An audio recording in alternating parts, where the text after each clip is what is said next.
좋아요, 구독하기는 사랑입니다. 네, 안녕하십니까. 2018년 6월 26일 네, 고품격 부동산 토크쇼 부동산 별별수다에 오신 여러분을 환영합니다. 본격적인 장마철입니다. 비가 오는데 시원하게 아주 그냥 엄청 와요 지금. 하늘에서 내리는 쓰레기. 아, 왜 그래 또? 비가 싫어. 비가 싫어요? 네, 눈도 싫고 비도 싫고. 군대 갔다 오니까 다 싫어졌어요. 20년 동안 싫습니다. 네. 아유, 그렇군요. 네.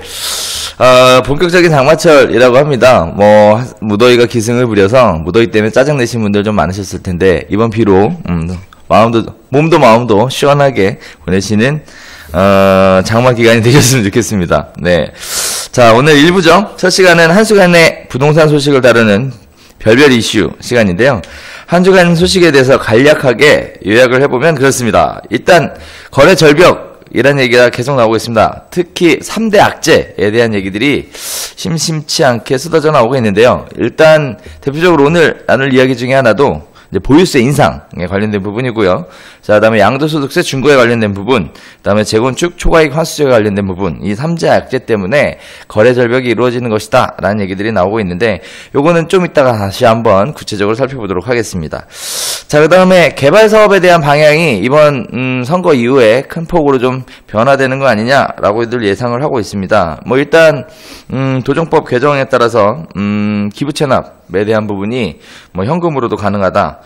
이런 얘기들이 나오고 있고요. 그 다음에, 얼마 전에, 서울시장인 박원순 시장님께서, 재개발 사업에 대해서, 굉장히 좀 안 좋은 얘기들 좀 하신 것 같아요. 그래서, 기존의 정책 기류였던 도시재생 사업 쪽으로 방향을 확실하게 가닥을 잡는 거 아니냐라고 해서 지금 현재 정비사업 추진 중인 곳들은 지금, 굉장히 좀 난색을 표하고 있는 상황입니다. 자, 그 밖에 여러 가지 이야기들이 있는데, 자, 그럼 이제 본격적으로, 그 내용들을 가지고 시작해 보도록 하겠습니다. 자, 오늘도 부동산 스터디 강영우 소장님, 안녕하십니까? 한 주간 어떻게 지내셨어요? 안녕하세요. 예? 한 주간 어떻게 지내셨어요? 놀러 갔다 와서, 네. 이제 한 일주일 있었더니, 네. 금세 또 이 서울의 삶에 적응하게 되네요. 네. 근데 피부는 적응이 안 된 것 같아요. 피부는 아시죠? 까맣죠. 네. 열심히 살고 있습니다. 자, 강 소장님의 한 주의 이슈는 어떤 건지, 네. 그것도 한번 살펴보도록 할게요. 네. 네. 한 주, 그냥 적응? 그러니까, 사실 아까 거래 절벽 말씀하셨는데, 네. 부동산 시장에 대한 관심이, 거래 절벽이라는 얘기는, 네. 사실 결국은 관심이라든가 이게 줄어들 수밖에 없거든요. 이게 이렇게 줄어들면 시장이 축소되고, 그러면 아무래도 관련되어 있는 일로 먹고 사는 저로서는 되게 스트레스죠. 요새 저희도 느끼는 거지만, 그 조회수 자체가 확 줄은 것 같아요. 조회수, 제 부동산 TV의 유튜브 트래픽도 줄고요. 네. 예, 줄어드는 것 같고, 커뮤니티의 트래픽도 줄어드는 게, 이제 저희 부동산 스터디 카페뿐만 아니라, 다른 커뮤니티 운영자분들하고도 얘기를 해보면, 네. 하루에 회원 가입자 숫자가 너무 줄었다고. 그렇죠. 예, 심각하게 많이 줄었다고. 그러면서 이제, 좀 쉬어가는. 예. 그러니까 결국은 이 부동산 시장의 명운과 함께 하는 것 같아요. 예. 그런 게 여실히 드러나는 것 같습니다. 그래서 뭐 먹고 살아야 되나에 대한 고민을 여전히 이거 1년 360일 고민하는 것 같습니다. 예. 강 소장님 고민은 이게 매일 뭐 먹고 사나가 고민이라는데 지금 방송에서 얘기 안 할 때는 맨날 뭐 먹고 살지 했잖아요. 우리끼리 얘기할 때는 죽겠다. 자, 좋습니다. 네. 자, 어쨌든 부동산 시장 자체가 거래 절벽이라고 해서 이제 다들 부동산 쪽에 종사하시는 분들이 걱정이 많은 것도 사실입니다. 자, 이제 오늘 그거에 관련된 첫 번째 이야기죠. 지난 주간에 가장 큰 이슈가 뭐였냐면 보유세 인상, 특히 그렇죠. 종부세 개편안. 지난주 말에 22일 날 네, 발표가 됐습니다. 네. 이것 때문에 막 들썩들썩한데, 일단은 종부세 인상안이 그동안 말로만 이루어져 있다가 드디어 선거철이 끝나고 나서 그렇죠. 네, 드디어 발표가 됐어요. 일단 이거 가지고 얘기가 참 많은데, 일단 정확하게는 발표가 된 게 아니라, 그렇지. 사실 저 관심 있게 보진 않았어요. 왜냐면 이제 이 안을 내놓고 어떤 안을 받을지 취하라는 얘기잖아요. 네. 그러니까 사실 픽스되면 이제 그때 보려고. 그리고 그렇죠. 방향이 줄여주는 건 아닐 거 아니에요. 늘려주는 건데 말 그대로 보유세 부담을 늘릴 건데 누구를 타겟으로 해서 보유세 부담을 늘릴 거냐고 이거를 선택하는 문제니까 이제 정부의 선택을 봐야죠. 그러면 이제 나오는 거 보고 어떻게 대응해야 될 것이냐. 이게 지금 개정되는 내용이 올해는 적용 안 되고 그렇죠. 내년이니까. 자, 그래서 이번에 종부세 발표안은요 확정돼서 발표된 게 아니고요. 일단 확정은 28일 날 확정이 된다고 하고 내년부터 시행된다고 합니다. 자, 그래서 보유세 개편안 어떤 내용들이 있었는지 한번 살펴보면 일단 선제적인 대응을 좀 하려면 내용에 대해서 좀 알아야 될 것 같아서 좀 구체적으로 한번 다뤄보도록 하겠습니다. 일단 크게 4가지 안이 발표가 됐어요. 그래서 하나는 공정 비율만 올리겠다. 두 번째는 세율만 올리겠다. 세 번째는 공정 비율과 세율을 올리겠다. 그리고 네 번째는 다주택자에 대해서 차별화되게 올리겠다. 이렇게 어쨌든 결론을 올리는 거네. 그죠? 네. 어쨌든 이렇게 4가지 안이 발표가 되는데 일단 정부 쪽 발표하신 분들의 이야기를 따르면 4만이 가장 유력한 것으로 4번이 4만 4만 이 가장 유력한 것으로 이렇게 얘기가 나오고 있습니다. 저도 개인적으로 4안이 가장 유력할 것으로 개인적으로 생각을 했는데 이게 사안이 다주택자에 대한 마케팅 타겟 그렇죠. 타겟 증세니까 네. 이럴 거라고 봤는데 그냥 다주택 아니라 그냥 주택 보유한 사람들은 다 일괄적으로 나오는 거 봐야지. 뭐 전문가들이 유력하다가 아니라 1번이 나올 줄 어떻게 알아?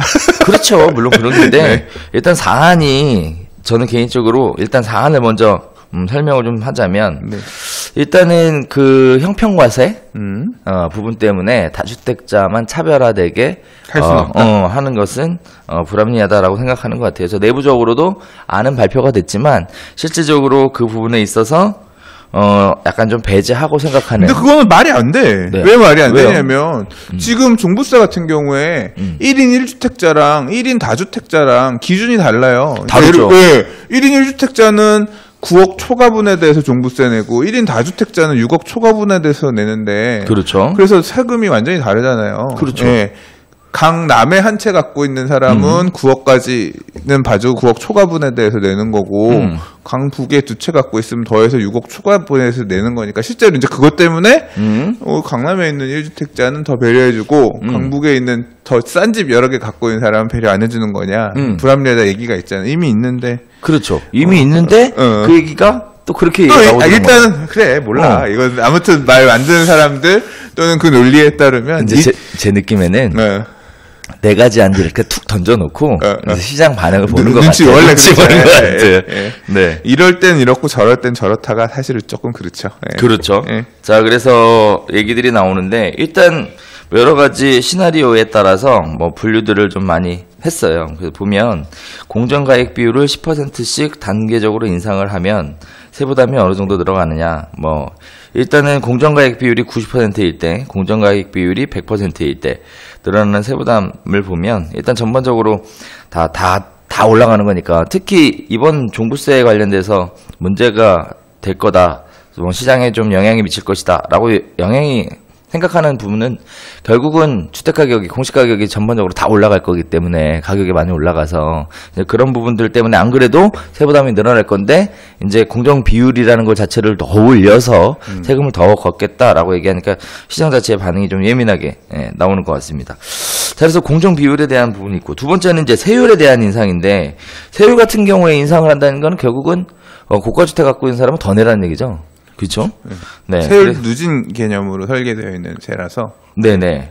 그래서 누진 개념으로 초과분이 많은 쪽에 더 높은 세율이 부과되니까 재산세 내고 종부세 또 내야 되는 거고 가격이 비쌀수록 초과한 금액이 더 늘어나는 거니까 그거에 대해서 누진이 되는데 그 세율을 더 높인다는 얘기는 아무튼 양쪽으로 올리는 거죠. 공정시장 가액 비율을 올려서 더 높게 적용하고 집값도 올라가서 주택 공시가격도 올라가는 데다가 그거에 대한 친격이야. 반영을 올리는 공정주택 가격 비율도 올리고 그다음에 적용되는 세율까지도 올리고 그러면 따블이 되네요. 네. 3단 상승이네요. 3단 상승. 네.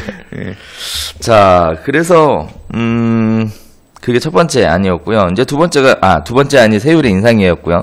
이제 세 번째가 두 가지 합쳐져서 나오는 거죠. 그다음에 가격도 올라가고 세율도 올라가고 말 그대로 비율도 올라가고 해서 3단 상승이라는 건데, 이렇게 되게 되면, 1주택자인 경우에 피해가 좀 있을 것 같아요. 가격이 올라갔다라는 이유만으로. 뭐 1주택자만 피해요? 다 내니까. 피해지. 그러니까 아니, 세금을 그래도, 내야 되는 입장에서는 그래도 다 뭐 마이너스죠. 그래서 전 개인적으로 4안이 네. 가장 유력했으면 좋겠다. 나오는 거 보고 저는 다 안 올렸으면 좋겠어요. 이런 생각을 하는데, 역시 이제 네, 저는 안 올렸습니다. 자산을 많이 보유하고 계신 분들은 이렇게. 저는 불필요한 증세는 왜 이렇게 정부가 증세에 목매는지. 물론 이제 사실 그런 느낌이 있어요. 이게 정부는 이 부동산 가격이 폭등하잖아요. 네. 오르고 나면 사실 이 어떤 느낌을 받게 되냐면, 오르지 못한, 그러니까 자산 상승에 기회를 갖지 못한 사람들은 상대적 박탈감에 빠지게 되고요. 내가 어떻게, 나는 노동을 해서 저렇게 벌 수 없는 돈인데, 쟤네들은 자산 가격이 이렇게, 부동산 가격의 상승을 통해서 하구나. 이거는 뭔가 잘못됐다. 그거에 대한 분노가 사실 이제 반대되는 에너지가 쌓인단 말이에요. 네. 그리고 이제 그 에너지를 뒷받침해서 올라간 부동산 가격들을 내리기 위한 여러 가지 정책적인 부분들에 대해서 힘을 실어줄 수밖에 없거든요. 이제 그거에 대한 적이 생기는데, 그게 항상 보면 이렇게 증세, 그러니까 그걸 이용해서 자기 주머니를 채우는 듯한 느낌이 들어요. 물론 세금이 늘어나면, 증세가 되면 이제 그 돈을 걷어서 이 돈 좋은 데 쓰겠습니다 하고서 쓸 수 있는 키를 정부가 갖게 되는 거지만, 사실 저는 증세에 대해서 기본적으로 이렇게 꼭 그런 방법과 꼭 이렇게만 해야 됐냐, 뭐 다른 좀 기본적으로 제가 그렇게 생각하기 때문에 그렇습니다. 그래서 이번 보유세 인상, 종부세 인상과 관련해서 결국은 그동안 갭 투자 하셨던 분들 입장에서는 희비가 굉장히 갈릴 것 같아요. 근데 실제 갭 투자하는 분들은 별로 상관없을걸요? 왜요? 보통 갭 투자하는 분들, 갭 투자 컨설팅 해주는 사람들 이런 얘기 들어보면, 네. 어차피 갭 투자를 비싼 아파트로 갭 투자 안 해요. 그러니까 대부분, 그리고 그런 거 공부할 때 임대사업자 등록하는 것까지 패키지로 맞춰서 이렇게 다 세팅을 해서 몇 년 보유하고 팔고 이렇게 움직이는 거라, 아마 이제 임대 사업자들 등록하고 있기 때문에 종부세 배제 혜택들 다 받고 그래서 실제로는 그렇게 그 당사자들한테는 크게 피해가, 세금이 늘어나는 그런 게 없을 것 같은데, 많이 전문적으로 한 사람들이. 그렇죠. 일단은 두 가지 얘기가 나오는데, 저도 그냥 예상이 되는 게, 갭 투자를 하셨던 분들이, 초기에 투자하셨던 분들은 가격이 많이 올라서 아마 좀 세금 좀 낸다고 해서 뭐 크게 문제 없을 것 같고, 다만 이제 후발주자 들어오셨던 분들 있죠. 전세에 뭐 가득 끼고, 그래서 실제 투자한 금액은 적지만 결국은 종부세라는 게 그렇잖아요. 투자한 금액을 가지고 세금을 계산하는 게 아니라 전체적인 가액을 가지고 계산을 하는 거다 보니까, 그분들 입장에서는 말 그대로 잘못하면 배보다 배꼽이 더 커질 수도 있는. 근데 이제 후발주자도 문제지만, 사실 앞에 간 사람들도 이게 이 보유세 문제는 이런 게 있어요. 그러니까 이 보유세에 대한 안이 나오고 아직 확정은 안 됐지만, 이제 이와 관련해서 기사 타이틀 중에, 엊그저께 나왔던 타이틀 중에 사람들이 되게 많이 본 기사 중에 어떤 게 있냐면, 5억 올랐는데 보유세 뭐 몇백 오른다고 팔 것 같아요, 뭐 이런 제목의 기사였어요. 그러니까 뭐 일부 중개업자의 말을 빌어서 한 얘기지만, 부동산 가격이 예를 들어 1년에 300만 원씩 종부세가 오른다고 하더라도, 네. 10년 오르면 3,600이잖아요. 그렇죠. 예, 그럼 5억이면 얼마야? 그렇죠, 그렇죠. 예? 그러니까 그럼 100년인가요? 100년 올라도 안 돼. 그 세금 오른 부분이 이미 그 늘어난 세금에 비해서 훨씬 크기 때문에 눈 하나 깜짝 안 한다, 뭐 이런 입장이 있다라는 게 이제 되게 도드라지게 그렇죠, 나왔고요. 그렇죠. 한편 그 기사 내용이 한편에 보면 어떤 내용이 있냐면, 이 보유세라고 하는 건 어떤 성질이 있냐면, 부동산 가격이 상승할 때만 내는 게 아니라요, 하락할 때도 내야 되는 세금이에요. 그렇죠. 예. 하락장에도 한 번 올라간 세율은 꺾이잖아요. 꺾기가 어렵죠. 매우 거의, 어렵죠. 그래서 집값이 올해는 10억이었는데 내년에는 9억일 수도 있잖아요. 근데 세금은, 이게 한번 세금을 증세하는 로드맵에 따라서 올해 얼마 올리겠다 이렇게 하면 늘어나잖아요. 집값이 떨어져도 세금을 더 부담해야 되는 이런 구조가 된단 말이에요, 보유세라고 하는 거는. 네. 한 번 올리면 떨어지기 되게 쉽지 않다인데, 이 강남에 있는 부동산을 가지고 계신 분들 중에 보면, 연세 있으신 분들 중에 그냥 오랫동안 갖고 있으면서 자산이 커지신 분들이 있거든요. 근데 네. 이제 소득은 많지 않은 분들, 네. 이런 분들 입장에서는 이 늘어나는 보유세가 엄청나게 공포스러울 거예요. 그렇죠. 예, 한 달에 예를 들어 1년에 몇백만 원, 지금 종부세만 늘어나는 게 아니라 이제 그 외에 재산세도 올라갈 거란 말이에요. 그렇죠. 그럼 늘어나는 세부담이 월 몇십만 원 수준 이상이 될 수 있는데 그러면 그게 결국은 생활비 쪽에서 세금 내야 되는 거고, 그렇죠. 예, 나라에다 월세 내는 셈 되는 거거든요. 이제 그런 분들 같은 경우는 이제 이게 상승장에서는 좀 더 들고 있어야지라는 생각을 해요. 왜냐하면 올라가니까. 세금 내가 몇십만 원 한 달에 더 내더라도 가격의 상승폭이 더 크니까 그렇게 느끼는데요. 이제 가격이 딱 변곡점을 지나서 꺾이고 조정받는다고 생각하면 어떤 생각이 드냐면 내년 지나면 가격이 더 떨어질 것 같은데 세금은 월세를 내가 정부에 이제 이렇게 또 내고 살아야 되는 이런 생각이 들면서 이제 나는 팔아야지라는 마음으로 물건으로 돌아서거든요. 근데 그 물건이 한 개가 아니라 나같이 생각하는, 세금은 보유하고 있는 모두에게 가기 때문에 갑자기 여러 사람들이 그렇게 물건들을 들고 있는 상태에서 그런 시그널을 받기 시작하면 일종의 투매처럼 예, 그렇게 물건을 던지는 사람들이 나올 수가 있어요. 네. 그래서 사실 네. 지금 당장은 얘기할 수 없어요. 왜냐하면 지금 오른 세금을 적용한 것도 아니고 내년에 하겠다는 거고, 네. 실제로 이제 하락장으로 지금 뭐 조정장이고 거래 절벽이 있고 하지만 실제로 지금 지표들 나오는 것들 보면 전형적인 조정장, 뭐 이렇게 순환매장이라 그래서 강남이라든가 메인 단지들은 하락세가 좀 보이긴 하지만 덜 올랐던 나머지 지역들, 뭐 지난주 같은 경우 한국감정원 아파트 매매 지수 동향 보면 관동별곡이 나왔어요. 관동. 맞죠. 관악구랑 동대문구가 따로 또 올라가. 관동별곡. 뭐 얼마 전에는 마용성 그러니까 이게 강남이 올랐다 주춤하면서 덜 올랐던 데들이 계속 올라가면서 지금도 부동산 스터디 카페에는 신고가 행진, 어느 아파트가 신고가 얼마에 거래됐습니다. 뭐 어제 같은 성북구에 뭐 성북구 8단지 레미안이 신고가 뭐 7억 34,500 거래, 이런 식의 이게 얘기들이 나오고 있거든요. 그러니까 그런 장이기 때문에 아직까지는 하락장에 대한 어떤 그게 확실하게 시그널이 드러나는 건 아니지만 앞으로 뭐 내년, 내후년 항상 영원한 상승도 없고 영원한 하락도 없다는 걸 저는 한 15년 정도 사이클을 보니까 이제 확실히 알겠거든요. 그래서 그 시점에 가면 이 보유세들이 그때부터 작동을 제대로 할 거예요. 근데 이제 우리는 잘 모르지. 일단은 강 소장님 말씀도 충분히 이해가 되는데요. 저는 개인적으로 또 거기에 첨언을 좀 하자면, 종부세가 무서워서 부동산을 매각한다? 제 주변에서는 거의 사례를 못 본 것 같아. 심리적으로. 난 무서워.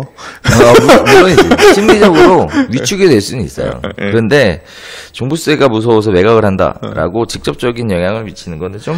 그러니까 이게 딱 그런 거예요. 이거 하나만 놓고 무서운 사람이 어디 있어요? 그러니까. 예, 이게 규제가 오면 겹쳐서 오잖아요. 그러니까 이게 다 겹쳐 있을 때에는 이제 그게 겹쳐 있을 때 고통스러웠던 기억이 이제 주저하게 그렇죠. 되는 거죠. 네. 그래서 이제 종부세 문제가 이렇게 또 나오게 되면 결국은 전 또 이런 생각도 들어요. 어쨌든 생활비 쪽에서 세금 내야 되는데 그 생활비라는 게 정해져 있잖아요. 일단 인컴이라는 거. 그럼 결국은 세금을 많이 내려면 인컴을 늘려야 되는 거고, 인컴을 많이 늘리기 위해서는 또 월세로 전환되는 거 아닌가, 이런 식의 우려도 그러니까 있어요. 그건 항상 말씀하시는 것처럼 이렇게 늘어난 보유세 부담 또는 이제 부동산에 대한 부담은 조세전가가 뒤따르기 마련이고, 이게 조세전가가 바로 이루어지지 않아요. 제가 이게 뭐 계량화돼서 수치화돼서 그렇게 말씀드릴 수는 없지만 조세전가가 바로 이루어지지는 않고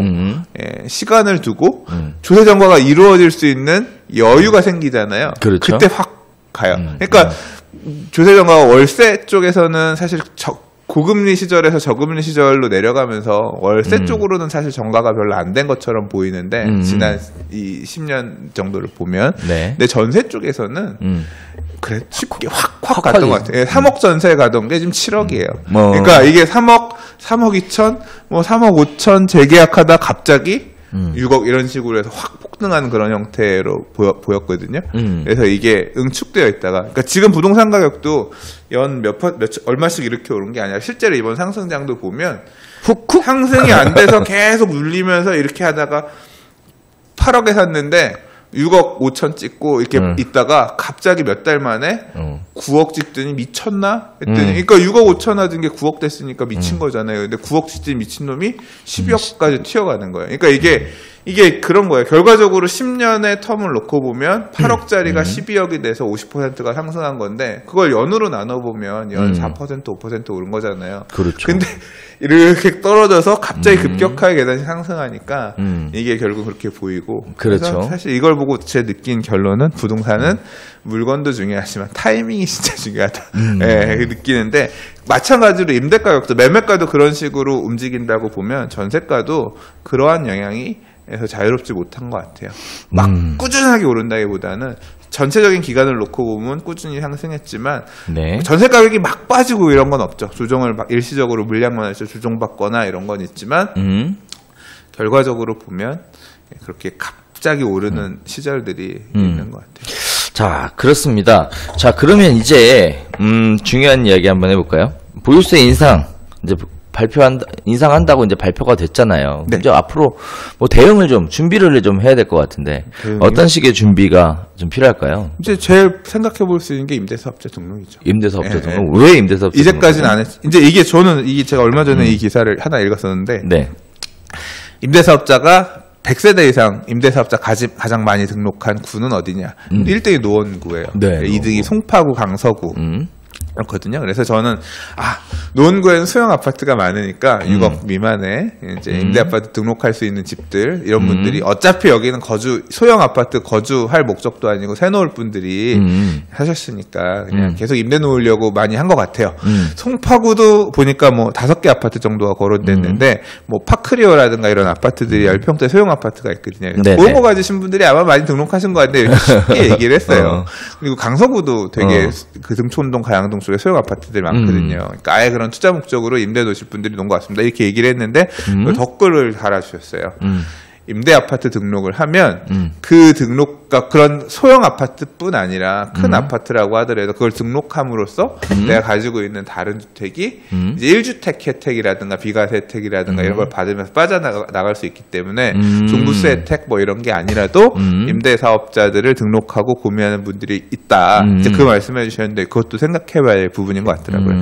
결국은 이제까지는 4월달 우리가 이제 임대 사업자 3월 말 막 등록 많이 하고 했던 거는 4월 1일부터 시행되는 그렇죠. 변경되는 양도세라든가 이제 세금 관련해서 이것 때문에 많이 등록들 하시고 그거 엄청 등록하고 5월부터 좀 줄었잖아요. 그렇죠. 그러나 이제 이렇게 보유세 부분들이 이거는 앞으로 계속 또 지속적으로 압박할 이런 부분이니까 이 내용을 보면서 그러니까 임대사업자 등록을 고민하는 분들이 또 계속 지속적으로 생길 것 같고요. 세무를 잘 대비하는 공부들을 해야겠다. 필요로 하다. 이게 뭐 세무를 잘 알아야 되는 공부가 아니라 내가 가진 재산 하에서 어떻게 하는 게 최선일까를 이거저거 내가 잘 모르겠으면 이런 상담을 해줄 수 있는 전문가 컨설팅을 받아서 세무 컨설팅을 좀 받는 필요도 있겠구나. 그렇죠. 자, 그다음에 또 하나의 방법은 이제 부부 공동명의를 네. 소유하게 되면 이제 6억 초과 개인 명의로 6억 네. 초과해야 되니까 공동명의로 하게 되면 일단 공시가격이 12억 정도가 돼야 되니까 네. 아무래도 좀 더 세금 부담에 대해서 많이 덜 수 있을 것 같아요. 그건 아닌 것 같아. 왜요? 그러니까 예를 들어 집이 두 채가 있잖아요. 근데 이게 6억 공동 명의로 하게 되면 12억짜리 집이면 6억이니까 각각 6억 초과분에 대해서 내니까 유리하다 이런 건데 그렇게 하는 것보다 그냥 남편 이름으로 하나 와이프 이름으로 하나 하면 각각 9억까지 종부세가 없기 때문에 그건 각각 명의로 하는 게 더 유리하죠. 아, 그런가요? 네, 그게 더 유리해요. 아, 그렇군요. 네. 네. 아무튼 세금 되게 복잡해. 아우, 복잡해. 네. 예. 이게 1인이 두 채, 이게 공동 명의라고 하더라도, 그러니까 남편 아내가 두 집을 각각 공동하면 1인 2주택이 되는 거라 6억 추가분에 대해서 내야 돼요. 근데 하나는 남편 집, 하나는 아내 집 하면 9억 초과분에 대해서 내는 거니까 훨씬 세금은 그쪽이 더 가벼워요. 그럼 예를 들어 1주택자는? 1주택자는 그냥 9억 초과분에 10억짜리. 10억짜리. 만약 주택 공시가격이 10억이면 9억 초과 한 1억에 대해서 내야지 뭐. 그럼 부부 공동으로 갖고 있으면? 공동으로 갖고 있으면 그건 1주택이니까 그거는 다주택이 아니니까 6억이니까 그거 종부세 아예 안 내겠네. 그렇죠. 네, 그래서 그런 경우는 되겠다. 그래서 네 말씀드렸습니다. 네. 이게 어렵습니다 이렇게. 그러니까 말이에요. 주셨네요. 자, 그래서 그런 부분들 때문에 사실 서울에 있는 아파트 같은 경우에는 뭐 특별하게 얘기 나오는 마용성이라든지 강남 3구라든지 이런 지역을 제외하고는 공시 가격이 12억이 넘어가는 건 쉽지 않거든요. 맞아요. 네. 그래서 그런 부분들이 지금 1주택자들은 크게 영향은 없지만, 없을 것 같아요. 없지만 그래도 재산세만 내다가 종부세 또 내니까 가격이 올라서 그런 부분들을 아마 생각을 해보셔야 될 것 같아요. 거의 한 10년 낸 것 같아요. 저 다음에 또 하나의 방법은 이제 증여에 대한 부분이에요. 네. 증여. 네. 그래서 다시 얘기하면 자제분들에게 네, 증여를 하거나 또는 뭐 아시는 분들한테 미리미리 사업자 명의로 뭐 증여를 하든지 하는 방식으로 해서 또 회피하려고 하는 부분들이 보여지는 것 같습니다. 뭐 증여가 됐든 공동 명의가 됐든 임대사업자 등록이 됐든 각각의 본인의 처한 상황에 따라서 선택해야 되는 방향은 다 달라질 것으로 예상이 됩니다. 거기에 따라서 내년에 시행이 되기 전에 한 번쯤 고민해 보시고 나에게 맞는 최선의 선택이 뭔지는 한번 계산해 보시는 게 맞을 것 같고요. 미리미리 준비하신다면 다가올 부동산 불황기에 네, 현명하게 네, 대처해 나갈 수 있을 것이다 생각이 듭니다. 자, 그러면 이제 보유세 얘기는 여기서 네. 정리 한번 해보고요. 보유세 하나 더 있어. 더 있어요? 재산세 또 건드린다면서. 예, 종부세 요번에 했고 또 봐서 하반기에 재산세 하니까 네. 아무튼 유쾌하진 않다. 그렇죠. 유쾌하진 않죠. 네, 세금 그러니까 그것도 감안하고 계시라는 얘기예요. 아유, 무섭다. 뭐 사실 그래요. 양쪽 뭐 입장에 따라서 옳고 그런 게 달라지겠지만 이게 이런 부분들이 무주택자이신 분들한테는 또 심리적으로 위안이 될 수도 있는 얘기 같아요. 근데 아까 말씀하셨지만 결과적으로 이렇게 늘어난 조세 부담은 전가가 될 수밖에 없어요. 시기를 두고 당장은 아닐지라도. 그 전에 사야지 이제. 근데 그러니까, 또 못 사. 그러니까 증세가 저는 아무튼 세금은 네, 안 내는 것으로 적게 내는 것으로. 지금도 많이 내잖아요. 누가요? 은행 직원 4개 살리고. 저는 네. 은행에 세금 내고 국가에 세금 내시고 울고 네. 싶다. 그만. 자, 이번에 두 번째 이야기 한번 해볼까요? 네, 개발 사업에 대한 이야기들이 다양한 이슈와 변수들을 가지고 지금 가빠르게 돌아가고 있습니다. 일단은 재밌는 얘기 중에 하나가 이제 박원순 시장의 인터뷰가 보면 뭐 그동안 시장으로 재임하면서 재개발구역 해제하느라고 힘들었다. 뭐 이런 얘기들이 나오는 것 같은데 뭐 어떤 얘기예요 구체적으로? 그러니까 이게 보니까 한겨레 신문에서 그러니까 인터뷰를 하셨어요. 이제 이번에 3선 하신 거잖아요. 네. 그래서 이제 뭐 새로 3선이면 되게 긴 거죠. 그래서 어떻게 이 서울 시정을 꾸려 나갈 것인가 뭐 이런 인터뷰와 여러 가지 내용 중에서 이제 저는 부동산 부분만 봤는데 네. 뭐 익히 알고 있었던 부분이지만 네. 재개발이라든가 재건축과 같은 전면적 철거 사업에 대해서 굉장히 부정적인 입장이셨고 예, 그래서 이번에 이제 인터뷰하신 내용도 보니까 거의 그렇습니다. 아, 그래요? 이게 재개발 사업이 좀 어떻게 보면 몰인권적이며 사람이 살고 있는 집들을 빼앗아가는 그런 행위 정식으로 좀 인식하고 계신 것 같고요. 그래서 그걸 대체할 수 있는 재생 사업이 도시재생 사업. 예, 도시재생 사업. 그러니까 집은 알아서들 고치든 헐고 짓든 당신네 집만 하고 사세요. 이제 그 직접 하는 그런 형태로 도시 정비 사업이 가야 되는 방향이 맞다라고 인지하고 계신 것 같고요.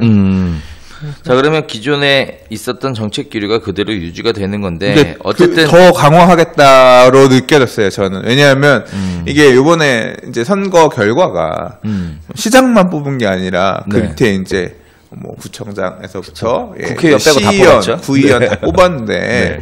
다 지금 민주당이 압도적으로 우세한 결과가 나왔잖아요. 그러니까 시의회까지도 우리 당을 이렇게 점령해버렸죠. 지지해 준 것은 앞으로 내가 이제까지 해왔던 정착적인 이런 부분에 있어서 적극적인 지지를 통해서 예, 쉽게 하라고 이렇게 밀어준 것 같으니 열심히 하겠습니다. 뭐 이런 식으로 읽히면서 앞으로는 재개발 재건축이 정말 쉽지 않겠구나.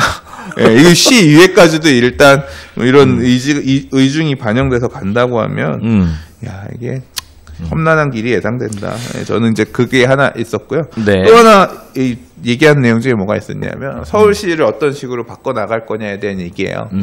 어떤 내용이 있었냐면 차를 못 갖고 다니겠다.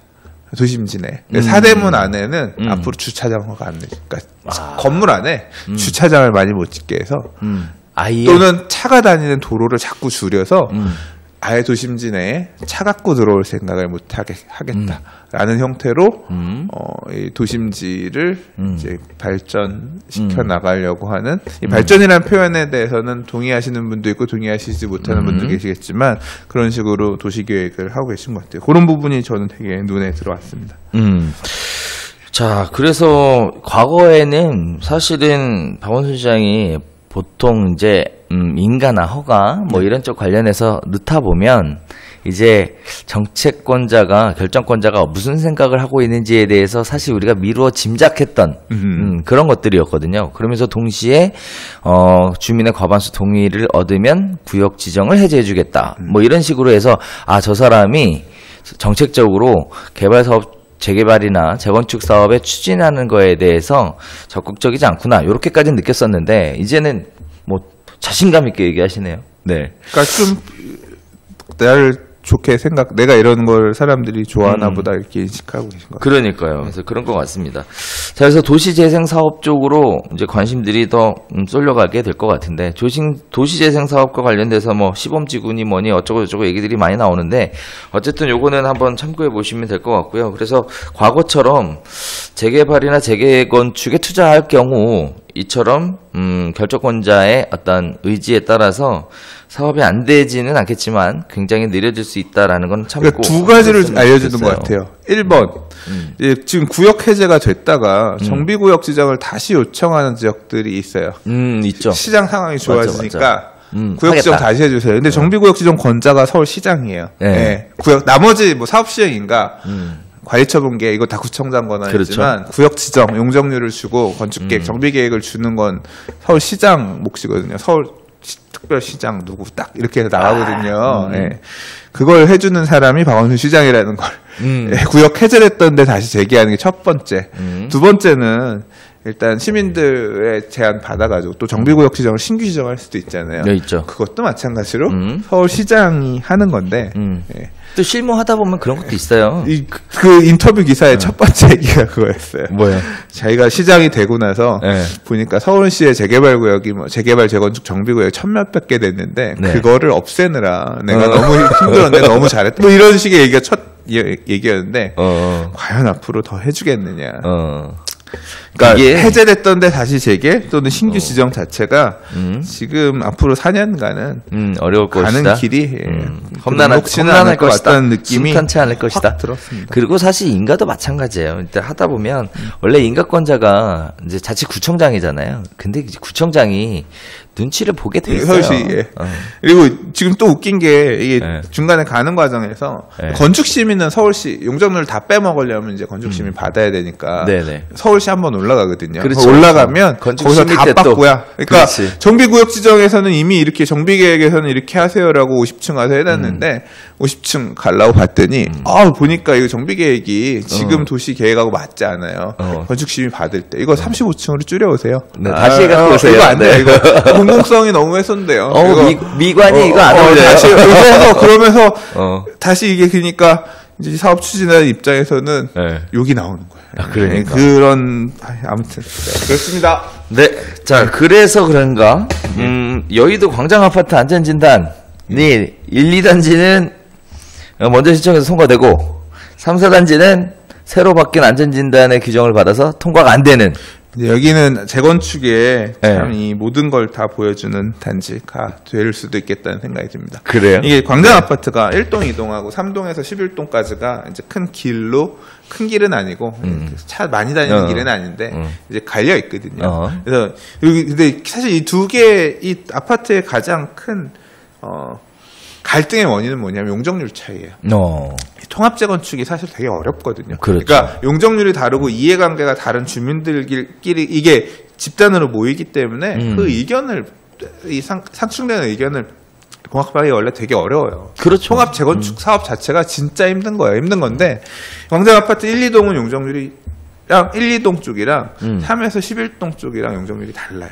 그리고 길로 갈려 있기 때문에 운명도 달라질 수 있을 만한 그게 있는 거예요. 원래는 같이 재건축을 추진하려고 그랬는데, 그래서 이제 같이 한다고 해서 원래 하나의 이 신탁사, 예비 신탁사 지정을 하고 가려고 그랬는데, 이쪽 3에서 11동 쪽 있는 분들이 나는 그 신탁사도 마음에 안 들고, 우리만 따로 하자. 이런 식으로 해서 해가지고, 그게 이제 의결이 됐어요. 동의들이 나와가지고, 없애고, 이쪽 3에서 11동만 따로 이제 신탁사를 지정을 하고요. 우린 따로 간다라고 해서 우리끼리 독자로 간 거예요. 1, 2는 우리 같이 해야 돼 하다가 여기는 먼저 올 초에 안전진단 강화 내용이 나오고 막 그랬잖아요. 네, 그렇죠. 3회 11동 같은 경우는 안전진단 이제 그 당시에 뭐 기준 자체가 몇 월 며칠까지 안전진단 업체랑 계약한 경우에는 종전에 안전진단 기준대로 해주고 이후에 한 경우에는 바뀐 대로 하겠다 뭐 이렇게 이제 나왔거든요. 그래서 그렇죠. 요 안전진단 업체를 한 날짜가 3일 차이래요. 두 개 단지가 3일 차이 했는데 그래서 3에서 11동 같은 경우는 옛날 안전진단 기준 1에서 2동은 바뀐 안전진단 기준. 이 아파트가 1978년인가 지은 아파트예요. 네. 예, 41년 된 아파트거든요. 41년이면 내 나이랑 비슷해. 내 나이보다 조금. 근데 이 아파트가 앞에 거는 예전 기준으로 하니까 문제가 있네요. 재건축 해도 됩니다. 조건 보형이 나왔고요. 네. 1, 2동 같은 경우는 여기는 멀쩡한데요. 고쳐 쓰세요. 이거 안전진단 이렇게 판단이 나온 거니까 이게 이제 그거 보고 나니까 이제 나머지 재건축 추진하는 단지들이 41년 된 아파트도 안전진단을 못 받을 수구나. 못 통과되니까 우리 80년대 산들은 이거 하지 말란 얘기인가? 이제 이게 이제 그 하나의 저걸 준 거고요. 거기에 따라서 또 그런 것도 있잖아요. 결국은 똑같이 지어져도 누군 통과되고 누군 안 통과되고 다시 얘기하면 안전진단이라는 것 자체가 형식적인 거고 어떻게 보면 규제 일변도의 대책인 것이지 진짜 노후를 측정을 해서 진짜 사람이 살만한 데인지 아닌지를 검증하는 건 아닌 걸로. 일단 그런 것 같아요. 지진 나도 부서지진 않을 것 같으니까 재건축 일단 우리 마음 바뀔 때까지 스톱. 네. 구조 안전을 보겠다는 내용 자체가 저는 결국은 그게 핵심이 아닌가 싶어요. 제 개인적으로 이런 생각이 좀 들어요. 사실 인제 안전진단 통과시켜줘도 사업 추진되려면 또 걸려서 한 50년 넘어야 될 것 같은데 그 뭐 사실 좀 그렇지 않나? 그러다가 나중에 가서 진짜 무슨 사건 사고라도 발생하면 또 온팡 다 뒤집어 쓰는 거 아니에요? 그러니까 구조 안전진단을 보는 거죠. 그러니까 무너지지는 않을 것 같아요. 불편한 거 주차 불편하시고 이런 거는 참고 사세요. 그러니까 좀 그런 거 좀 좀 해주면 괜찮을 것 같은데 라는 생각도 듭니다. 자 어쨌든 안전진단이 똑같은 아파트 똑같이 지어진 아파트인데 누구는 되고 누구는 안 되고 네. 그래서 논란의 여지가 있는 부분인 건 맞는 것 같습니다. 그 다음에 여의도 시범아파트 정비계획안 보류? 이게 이제 여의도 시범이랑 공작이랑 그럴 거예요. 그러니까 여의도도 이제 이게 여의도가 옛날 신도시잖아요. 말 그대로 옛날 공항 있던 자리, 비행장 있던 자리에다가 이제 국회의사당도 짓고, 그렇죠. 당시로서는 칼라 텔레비전 뭐 이렇게 방송국도 KBS, MBC 방송국도 넣고 뭐. 저희 증권거래소 등등 이제 그 당시로서는 나라가 기틀을 갖춰 나가면서 좋은 것들을 다 집어넣고 주변에 주택지를 짓는 일종의 당시로서 그 시절의 신도시란 말이에요. 서울 안에서 영등포 옆에 영등포가 또 당시에는 영동 개발이 영등포 동쪽이잖아요. 영등포 안에 여의도 섬에다 신도시를 만든 거잖아요. 다 오래됐어요. 근데 낡았고 재건축이 필요한데. 사실 여의도 주민들 입장에서는 되게 분통 터지고 열받을 일이에요. 이게 오세훈 전임시장 시절에 한강 르네상스 프로젝트 한다고 재건축을 할 수 있었던 그건데 통합 재건축 시키고 그랬어요. 그때 맞아. 뭐 여의도를 뭐 국제 뭐 위상에 맞는 그래서 뭐 호텔도 지을 수 있게끔 해주고 통합 재건축하면 서울시에서 뭐 하고 그러면서 막 몇십 층 짓고 주상복합 짓고 뭐 이런 식의 계획을 만들면서 사실은 이제 제대로 된, 그러니까 밑그림을 못 그렸죠. 오히려 뒤늦게 사업을 진행했던, 그러니까 뒤늦게 갔어야 되는 뭐 개포라든가 고덕이라든가 이런 데 같은 경우는, 물론 저층이었기 때문에 더 늦게 짓긴 했지만, 저층이었기 때문에 사업이 유인이 더 많긴 했지만, 그런 데들은 이미 지금 재건축 다 끝났는데, 그러니까 개포라든가 이런 데는 지구단위 계획이 먼저 나와서 그 지구단위 계획 하에 재건축할 수가 있었는데, 여의도는 지금 막상 이제 아파트 지으려고 봤더니 시범 아파트면 1971년인가 그렇잖아요. 진짜 오래된 아파트예요. 아까 41년이 아니라 얘는 나보다 나이가 많아. 근데 하려고 봤더니 이제 그거예요. 서울시에서 여기 지금 지구 다니게 없어요. 네. 그러니까 계획적인 재건축들을 전체적으로 여의도를 유기적으로 해서 계획적인 재건축들을 해야 되는데 그 밑그림이 될 만한 여의도 마스터 플랜이 없으니 여기만 정비계획 줬다가 밑그림 나중에 생기면 다시 바꾸거나 두 번 일해야 될 수도 있으니까 심의 안 하겠습니다. 예, 여의도 마스터 플랜 나오면 그때 갖고 와서 그러니까 마스터 플랜 나오면 그 계획에 맞춰서 정비 계획 그때가 다시 짜세요. 뭐 이제 이런 논리인 것 같아요. 그렇죠. 지금 이런 형태로 늦어지는 데들이 많아요. 그러니까 많은 게 아니라 압구정도 지금 못 하고 있잖아요. 네. 마찬가지로 지구 단위 계획이 없어서 그런 거고. 그래서 여의도가 전체적으로 재건축이 좀 더 늦어질 것 같다. 그러게요. 결국 이것도 서울시에서 인허가권을 그러게요. 갖고, 우리 예, 선생님 조절하는 거죠. 네. 선생님 얘기하셨던 것처럼 꽉 막힌 여의도, 네, 시원하게 확 뚫리는 일도 있었으면 좋겠다. 네, 이런 생각이 드네요. 네, 자, 어쨌든 이제 개발에 대한 부분들이 이렇게 안 좋은 소식만 있는 건 아닙니다. 뭐 좋은 소식도 있는데요. 한편으로 이런 것들이 있어요. 그동안에 재개발 사업을 추진을 하게 되면 정비 사업을 추진하기 위해서 도로 이런 것들을 기부채납 비율하고 뭐 바꾼다든지 뭐 아니면 매수를 한다든지 얼마에 사가라 뭐 이렇게 해서 협의 매수를 한다든지 하는 방식으로 진행이 됐었는데 서울시에서 통과가 돼서 지금 현재 정비 사업을 위해서 정비 사업 구역 내에 도로 같은 경우에는 이제 정비 사업에 무상량도 하겠다.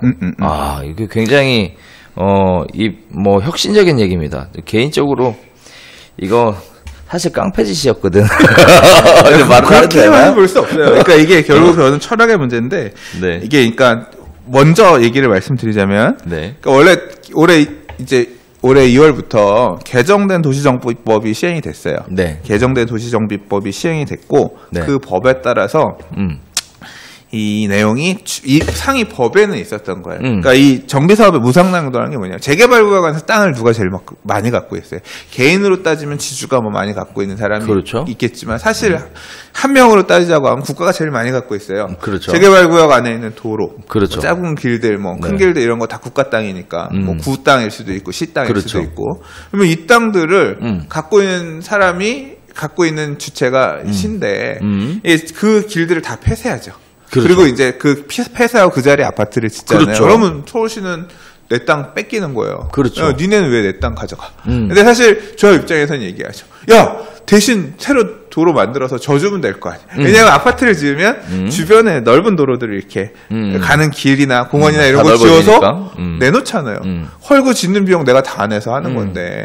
그러면 뭐 하겠어요? 그러면 내게 많아, 니게 많아 갖고 와봐. 그래서 서울시가 원래 갖고 있던 땅 대보고 새로 만들어지는 땅 대보고 대볼 거 아니에요. 대보고 나서 아씨 이거 뺏긴 게 더 많네. 서울시가 야 돈 내놔. 내 땅 가져갔으니까. 그게 이제 돈이 원래 땅 내놓으라는 거였어요. 그렇죠. 예, 근데 야씨 우리 안 그래도 재개발 사업 니네가 원래 해야 되는 건데 재개발 사업은 원래 정부가 해야 되는 거를 민간이 대신해주는 그런 개념이거든요. 그렇죠. 우리가 힘들어서 하는데 지금 미분양 나고 마이너스 나고 이거 힘들고 하는데 이것까지 돈 내놓으라고 하면 니 왜 땅 장사하냐. 그리고 땅도 비싸게 팔고 나쁜 시키들. 그렇지.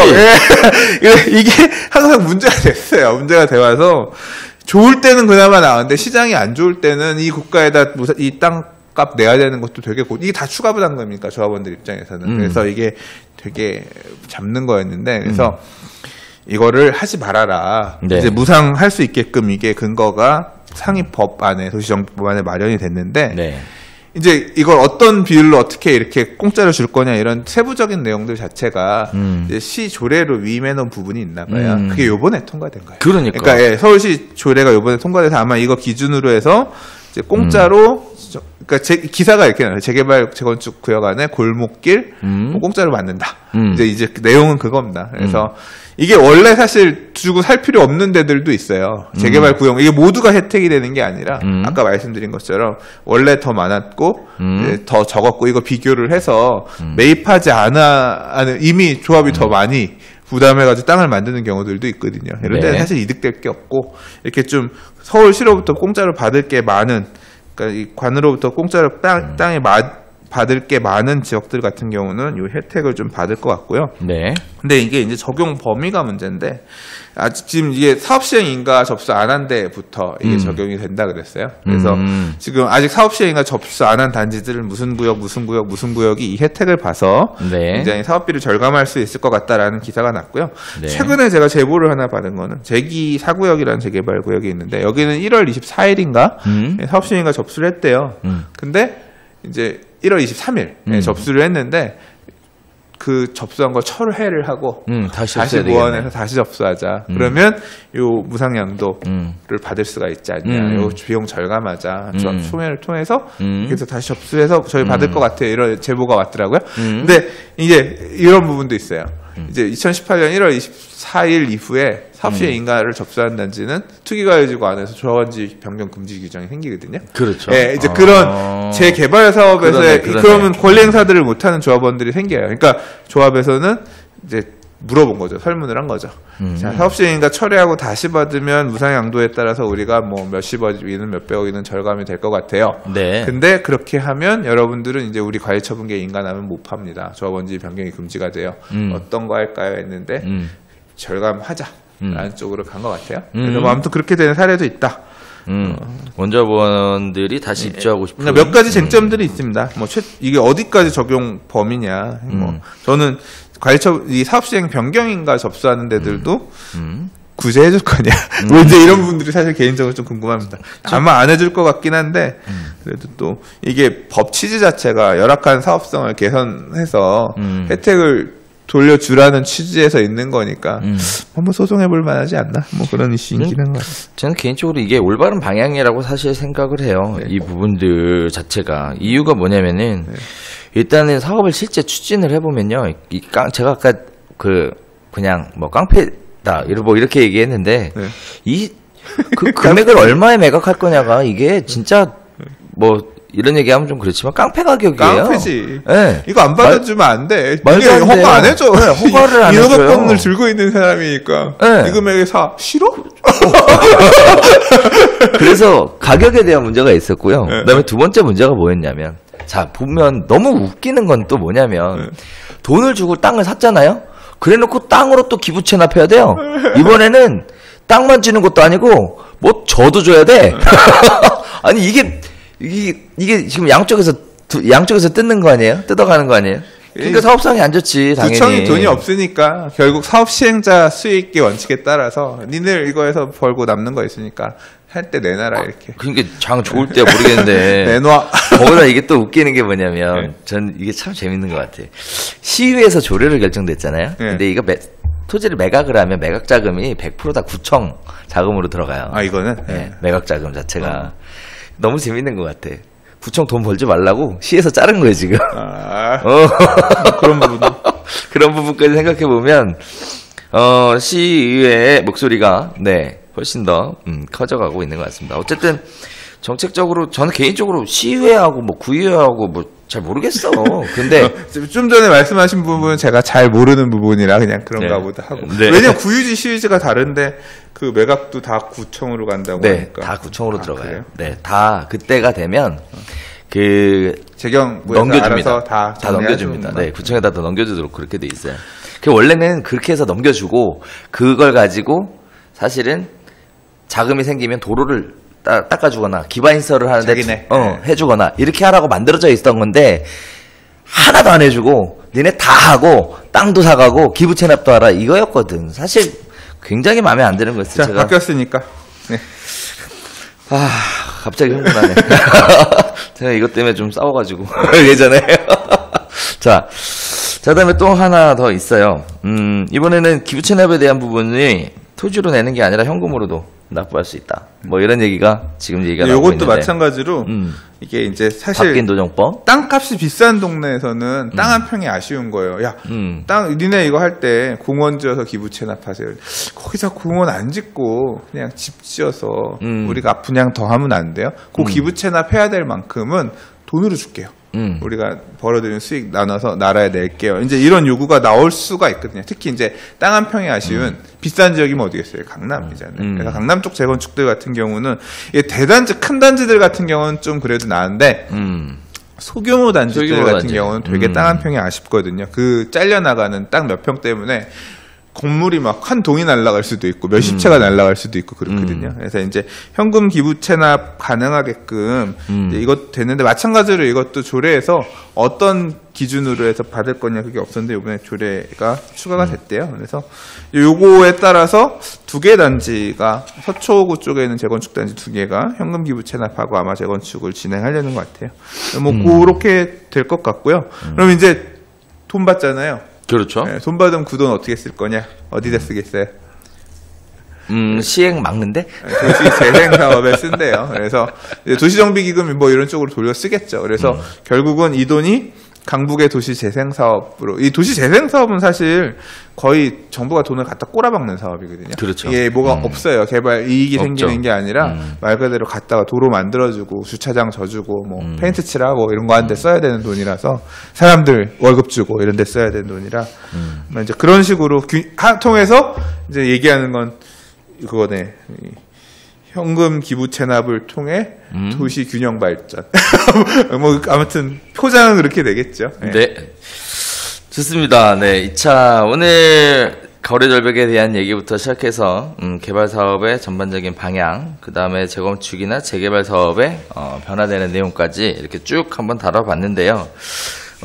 저 이 정도 말씀드리면 네, 충분히 한 주간의 이슈는 전달해드린 것 같습니다.